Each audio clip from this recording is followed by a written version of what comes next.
now. Hear me okay? Yes, sir.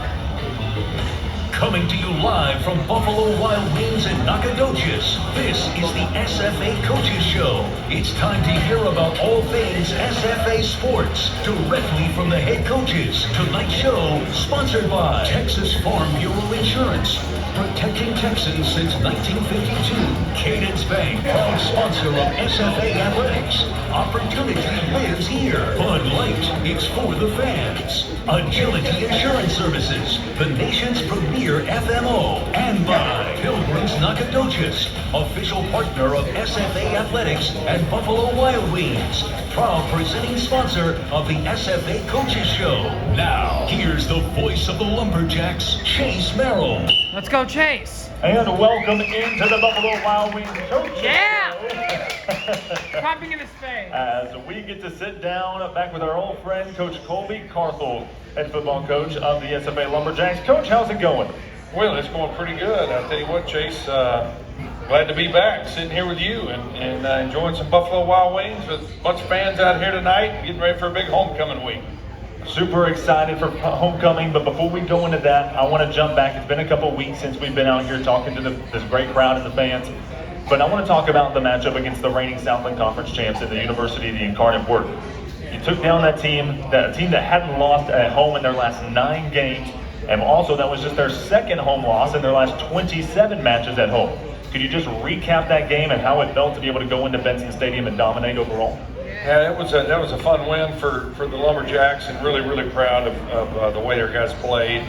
And that game, you know, it's always in doubt till the clock hits 0, but it really wasn't in doubt after about 2 plays. I mean, it showed, you know, that the Lumberjacks had shown up that day ready to play at a high level, and they played at that high level, played their tails off for 60 minutes, and just really took it to Incarnate Word. And that's a good football team. I mean, they've like I say, won 3 of the last 4 conference championships. They were 25-1 at home up until that point, and so that's not an easy thing to do, to go in there and win, but especially win is convincing. The game wasn't even as close as the final score. You know, it was 31-9 there, and they scored there with a minute left in the game or what have you. So very pleased with the players. I was pleased with our staff. I thought they did a great job preparing the guys and putting together a really good game plan.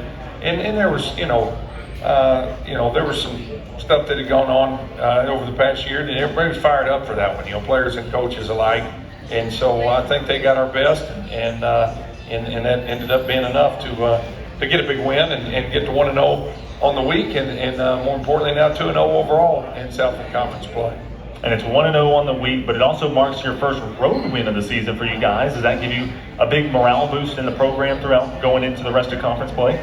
Yeah, I mean, it's always good to win on the road, and getting a good routine. You know, it's kind of tough when you're playing those money games, but down there too, I mean, you go back to 2021, you know, when we played those guys in the playoffs and had them, we thought, beat there, sacked them on 4th down, and get a phantom flag, you know, and it keeps the drive alive. They convert 2 more 4th downs and force overtime. Cam Ward, you know, his first pick in the NFL draft, that was a quarterback back then. So, you know, that was, you know, in the back of some of our minds that have been here a while. And there's a few of those players that were on that trip as well. So it was just a very satisfying win, maybe one of the more satisfying wins we've had here in the last couple of years to go down there and do that. And I think, like I say, it propelled us into Jack's week and with some confidence. And I promise you, there's not a bigger difference than winning and losing when you're involved in it. You know, I mean, I know there's fans here tonight watching Monday Night Football, and they're excited, but I mean, they're going to go home and get up and go to work tomorrow, win or lose, whether their team, whether the Bears win or I don't know who they're playing, Commanders or something. So, but when you live this thing as a player or as a coach, there's not a bigger difference in the two feelings, and sometimes it's a razor-thin margin and just an inch or 2 here or there, a bounce of a oblong ball. So it's kind of crazy, this world we've created and the life we live. But that was a fun one there that Saturday. And winning is always fun, but you had plenty of Jacks also hit some notable milestones in that game. Wembley moved into 8th all-time on the rushing scoring list. Harris moved to 6th in career receiving touchdown for the Jacks. And Southern, don't get me started, named Southland and Staff Perform FCS Defensive Player of the Week. What does that mean for you to see these players hit those milestones and get national recognition? Well, a lot of those milestones you're talking about, those are career numbers, and you don't see that very often anymore in today's college football with everybody, college sports in general, everybody taking the quick money and the, having a kind of a more selfish attitude, take care of me, and you're losing that team aspect of college sports. And so these guys that have stuck around, I mean, you look at those two you talked about, Kylan Harris and Jarrell Wembley, both those guys are seniors. They've both been here 4 years. They both have their degree already in hand, and they didn't leave. They stayed, and a big shout out to all our fans that have helped support these kids by showing up. I mean, you buy season tickets, that helps us keep these kids.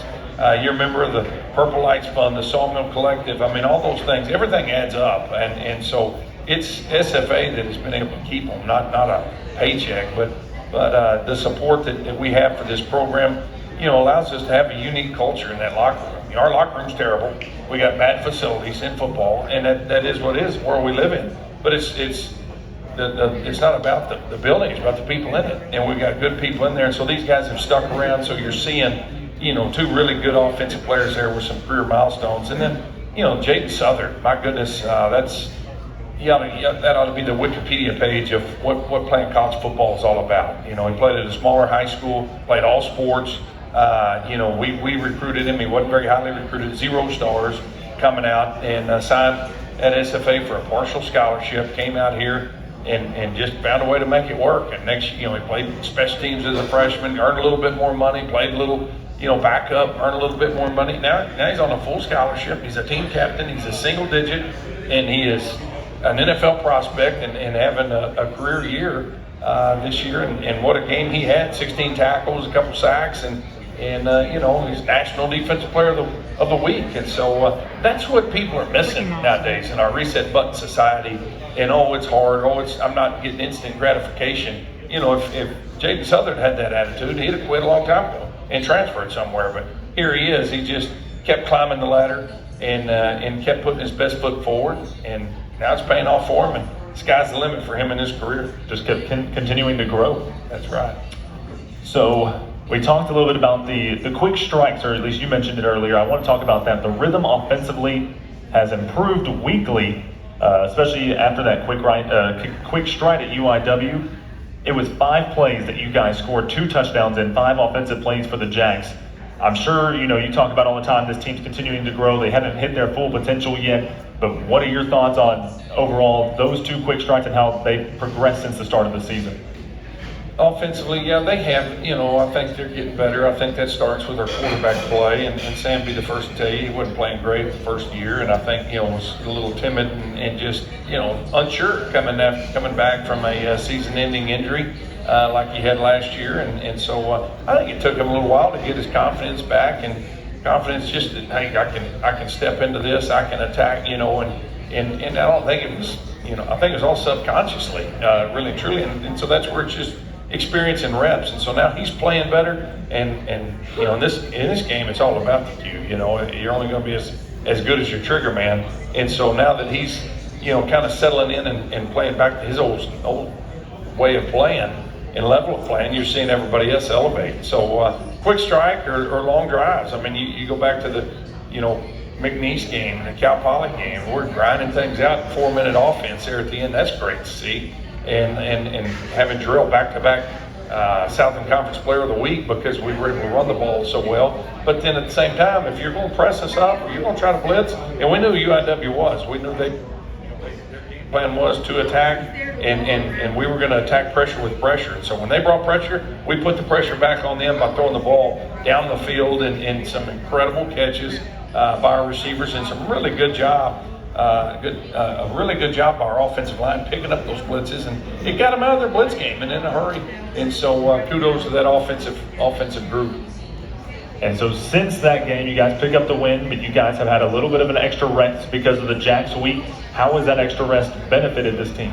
Oh, I think we call it Jacks Week for a reason, and in a lot of ways to get better. All 3 of we broke our players down, every one of them. Every player on our roster, we gave a a label to 1, 2, or 3 in terms of 1, they need to just rest, recover, rehab. 2, they can be out there and practice, do Indy. They don't need all the team reps. And then 3, let's full bore. They need as many reps and experience as they can get. And so we designed our off season, our Jacks week on that premise, and really we're able to, I think, see some big gains with a lot of people from experience all the way back to guys that have a bunch of experience just getting healthy. And so it was really good. Practiced 3 times, Tuesday, Wednesday, Thursday.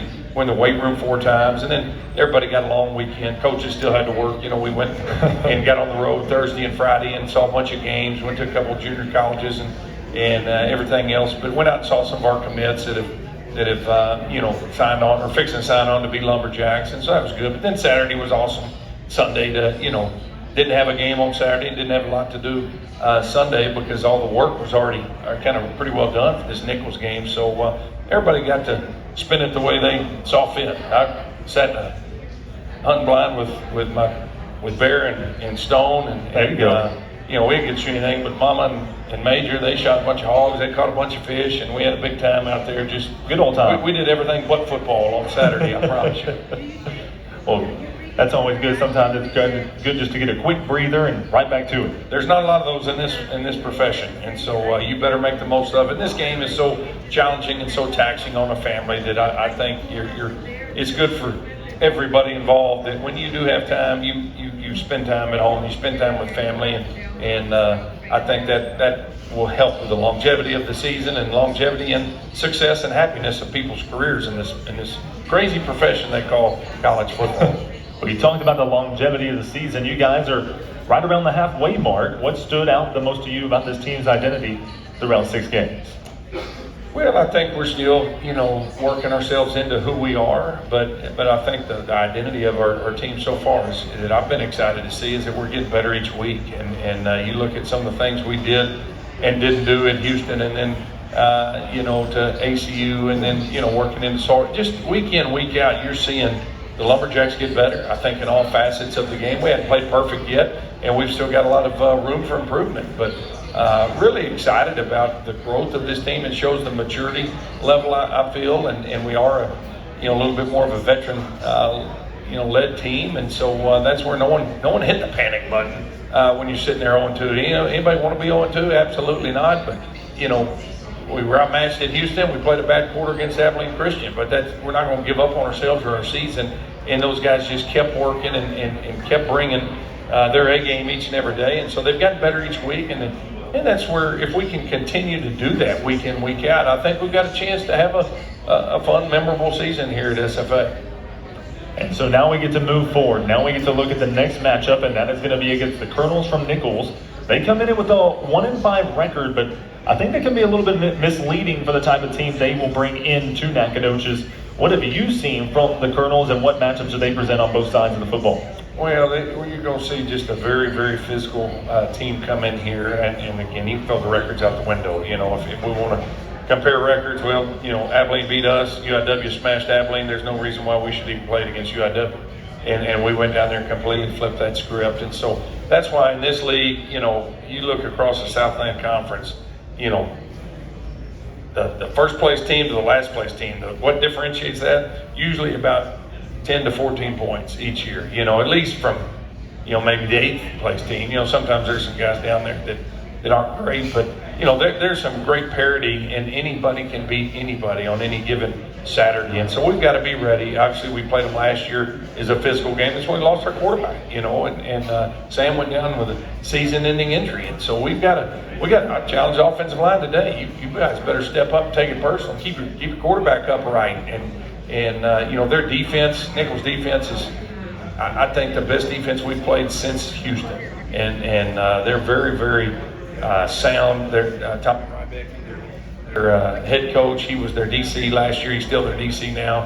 And so they've kept their core nucleus together, and just a very physical brand of football. They beat breaks off of UIW the first game of the year, and then had to play 2 money games, Texas State and Nichols. And they were on the road, Troy. And they had Troy beat. I mean, they were up on them in the fourth quarter, and I think up until about 6 minutes to go in the game, they were fixing to beat Troy.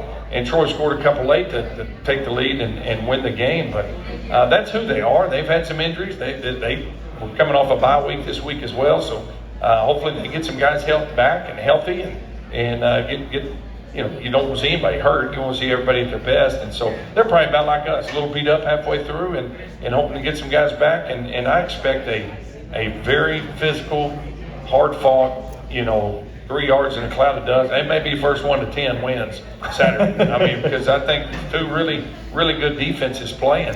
And so should be a great game for a big homecoming crowd. And that's what I was going to touch on, the biggest game of the season, because it's the next one.